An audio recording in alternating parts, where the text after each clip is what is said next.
అందరికీ నమస్తే. Welcome to విశ్వ రహస్యం. తప్పకుండా మా ఛానల్ని సబ్స్క్రైబ్ చేసుకోండి. వీడియో నచ్చితే లైక్ చేయండి, షేర్ చేయండి. గ్రద్ద ఆకాశంలో ఎత్తుకు ఎగరగలదు మరియు చాలా దూరం చూడగలదు.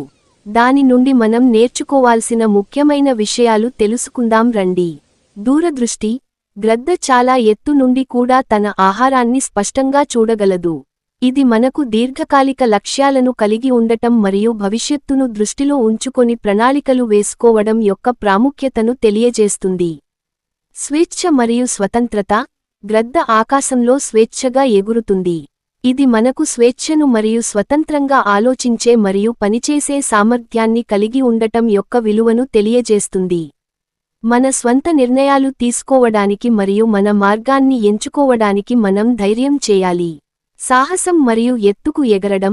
గ్రద్ద ఎత్తైన ప్రదేశాలకు ఎగరడానికి భయపడదు. ఇది మనకు మన పరిధులను దాటి సాహసం చేయమని మరియు ఉన్నతమైన లక్ష్యాలను చేరుకోవడానికి ప్రయత్నించమని ప్రేరేపిస్తుంది. తీవ్రమైన దృష్టి. గ్రద్ద తన లక్ష్యంపై చాలా తీవ్రంగా దృష్టి పెడుతుంది. అది తన ఆహారాన్ని గుర్తించిన తర్వాత దానిని చేరుకునే వరకు తన దృష్టిని మరల్చదు. మనం కూడా మన లక్ష్యాలపై కేంద్రీకృతమై ఉండాలి మరియు వాటిని సాధించే వరకు పట్టుదలగా ప్రయత్నించాలి. మార్పును స్వీకరించడం. తుఫాను వచ్చినప్పుడు ఇతర పక్షులు భయపడి ఆశ్రయం వెతుక్కుంటే, గ్రద్ద మాత్రం ఆ తుఫానును ఉపయోగించుకొని మరింత ఎత్తుకు ఎగురుతుంది. ఇది మనకు జీవితంలో వచ్చే కష్టాలను మరియు మార్పులను అవకాశాలుగా మలచుకోవడం నేర్పాలి. పునరుద్ధరణ మరియు మార్పు. గ్రద్ద తన జీవితంలో ఒక దశలో తన ముక్కు మరియు గోళ్లు బలహీనపడినప్పుడు, అది ఒంటరి ప్రదేశానికి వెళ్లి తన ముక్కును రాళ్లకు కొట్టి కొత్తదాన్ని పెంచుకుంటుంది మరియు తన పాత గోళ్లను తొలగించుకుంటుంది.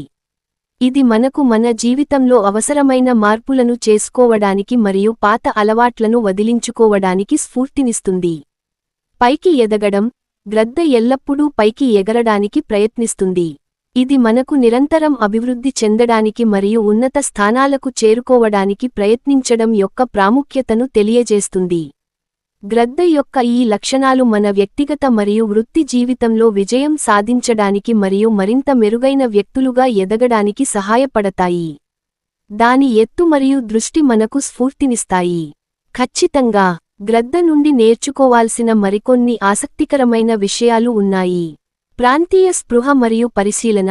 గ్రద్ద తన పరిసరాలను చాలా నిశితంగా పరిశీలిస్తుంది. ఎత్తైన ప్రదేశం నుండి తన ప్రాంతాన్ని గమనిస్తూ ఉంటుంది మరియు ఏదైనా మార్పును లేదా ప్రమాదాన్ని త్వరగా గుర్తించగలదు. మనం కూడా మన చుట్టూ ఉన్న పరిస్థితులను జాగ్రత్తగా పరిశీలించడం మరియు అవగాహన కలిగి ఉండటం ముఖ్యం. సమర్థవంతమైన ప్రణాళిక. గ్రద్ద వేటాడేటప్పుడు ఒక నిర్దిష్టమైన ప్రణాళికను కలిగి ఉంటుంది. అది ఎక్కడి నుండి దాడి చేయాలి, ఎలా ఆహారాన్ని పట్టుకోవాలి అనే దానిపై స్పష్టమైన ఆలోచనతో ఉంటుంది. మనం కూడా మన పనులను మరియు లక్ష్యాలను చేరుకోవడానికి సమర్థవంతమైన ప్రణాళికలు వేసుకోవడం అవసరం. ఒంటరిగా ఉండగలగడం. గ్రద్ద సాధారణంగా ఒంటరిగా ఎగరడానికి ఇష్టపడుతుంది మరియు తనంతట తానుగా వేటాడగలదు. ఇది మనకు మన స్వంత శక్తిపై నమ్మకం ఉంచడం మరియు అవసరమైనప్పుడు ఒంటరిగా పనిచేయగలగడం యొక్క ప్రాముఖ్యతను తెలియజేస్తుంది. సహనం మరియు వేచి ఉండటం.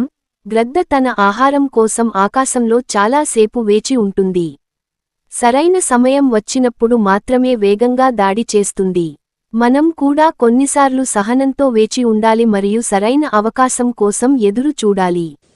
స్వచ్ఛత మరియు స్పష్టత. గ్రద్ద ఎగిరేటప్పుడు దాని కదలికల్లో ఒక రకమైన స్వచ్ఛత మరియు స్పష్టత కనిపిస్తాయి. ఇది మన ఆలోచనలు మరియు చర్యలు స్పష్టంగా ఉండాలని సూచిస్తుంది. మనం గందరగోళానికి గురికాకుండా మన లక్ష్యాలపై స్పష్టమైన దృష్టిని కలిగి ఉండాలి. పైకి దృష్టి సారించడం. గ్రద్ద ఎప్పుడూ క్రిందకు కాకుండా పైకి ఎగరడానికి ప్రయత్నిస్తుంది. ఇది మనకు నిరంతరం ఉన్నతమైన లక్ష్యాలను కలిగి ఉండాలని మరియు అభివృద్ధి కోసం ప్రయత్నించాలని గుర్తుచేస్తుంది. గ్రద్ద యొక్క ఈ అదనపు లక్షణాలు మన జీవితంలో మరింత సమతుల్యతను మరియు విజయాన్ని సాధించడానికి సహాయపడతాయి. దాని ఎత్తు, దృష్టి మరియు స్వేచ్ఛ మనకు నిరంతరం స్ఫూర్తినిస్తాయి. క్షమించండి, మీరు రెద్దలు అని దేని గురించి మాట్లాడుతున్నారో నాకు సరిగ్గా అర్థం కాలేదు. మీరు బహుశా డేగల ఈగల్స్ గురించి అడుగుతున్నారని అనుకుంటున్నాను. ఎందుకంటే డ్రోన్లను గుర్తించడానికి మరియు వాటిని పట్టుకోవడానికి శిక్షణ ఇచ్చేది డేగలకు. ఒక డేగ డ్రోన్ను గుర్తించడం మరియు దానిని పట్టుకోవడం కోసం ఎలా శిక్షణ ఇస్తారో సాధారణంగా ఈ విధంగా ఉంటుంది. చిన్న వయస్సు నుండే శిక్షణ. డేగ పిల్లలను చిన్న వయస్సు నుండే శిక్షణ ప్రారంభించి మనుషులతో మమేకం చేస్తారు మరియు వారి ఆదేశాలను పాటించేలా చేస్తారు. బహుమతులు మరియు అనుబంధం. శిక్షణ సమయంలో ఆహారం మరియు ఇతర బహుమతులు ఇవ్వడం ద్వారా డేగలకు శిక్షకులతో బలమైన అనుబంధం ఏర్పడుతుంది. డ్రోన్ల పరిచయం. శిక్షణలో భాగంగా డేగలకు మొదట్లో కదలకుండా ఉండే డ్రోన్లను చూపిస్తారు. తరువాత నెమ్మదిగా కదిలే డ్రోన్లను పరిచయం చేస్తారు. గుర్తించడం మరియు లక్ష్యం చేయడం. శిక్షకులు డేగలకు డ్రోన్లను ఒక నిర్దిష్ట లక్ష్యంగా గుర్తించడం నేర్పుతారు.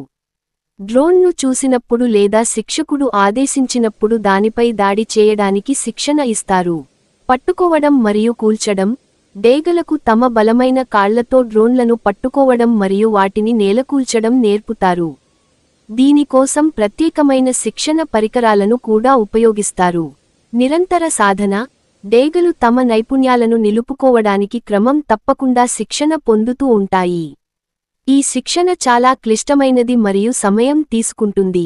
ప్రత్యేకంగా శిక్షణ పొందిన శిక్షకులు మాత్రమే దీనిని నిర్వహించగలరు. ఈ విధంగా శిక్షణ పొందిన డేగలు సరిహద్దుల్లో డ్రోన్ల చొరబాట్లను అడ్డుకోవడానికి చాలా ఉపయోగకరంగా ఉంటాయి. మీరు రెద్దలు అనే పదం గురించి మరింత సమాచారం ఇస్తే నేను మరింత ఖచ్చితమైన సమాధానం ఇవ్వడానికి ప్రయత్నిస్తాను. మరొక వీడియోతో మళ్ళీ కలుద్దాం. నమస్తే.